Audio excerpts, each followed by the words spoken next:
Nananatiling undefeated ang kupunan ni Gia de Guzman na Denso Aribi sa ongoing Japan V-Cup 2024. Ito ay matapos makuha ang ika-4 nilang panalo sa Group A ng naturang tournament. Tumagal ng 5 sets ang laban kontra visiting team na Hitachi Astemo. Leading scorer si Rosa Maria Montebelera with 30 points mula sa 24 attacks, 4 blocks and 2 service aces.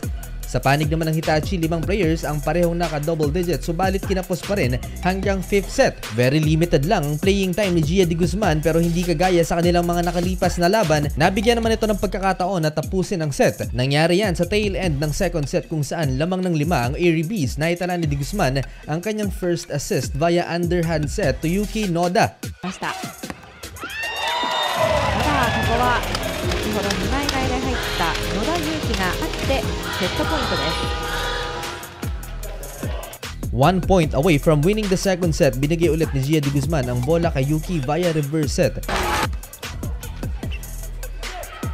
ライトからストレート、ここはつながりません。 Trailing by a set, naitabla ng Hitachi ang laban to force a decider. Sa 5th set, maagang nagka-momentum ang Denso via Yamaguchi service aces. Sunod-sunod ang puntos mula kay Rosa Maria, giving the Denso a comfortable 5-point lead. Pinasok ulit si de Guzman but this time pinaupo rin agad matapos itong bigong makapag-transition. Gayon pa man, di na rin nakahabol ang Hitachi Astemo as Denso took the deciding set with a commanding 7-point lead.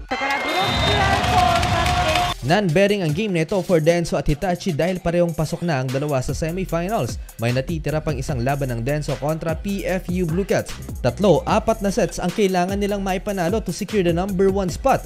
If ever mang sila ang number 1 sa Group A, makakalaban nila ang rank number 2 team ng Group B na JT Marvelous. Good thing wala ang mga star players ng JT dahil kasalukuyan silang nasa training ng Japan Women's National Team. Ilan sa mga wala ay sina Hayashi, Santiago, Wada at Tanaka. Umexit na rin ang American import na si Andrea Drews after playing with JT for 3 seasons. Sakali mang matalo ang Denso, makakaharap nila ang number 1 team ng Group B na Okoyama Seagulls na makailang beses na rin nilang natalo during V-League. Whichever team man ang makaharap ng Denso, intact pa rin ang kanilang lineup. Walang nabawas at tuloy pa rin ang serbisyo ni Rosa Maria, gayon din ang ating pambato na si Gia de Guzman.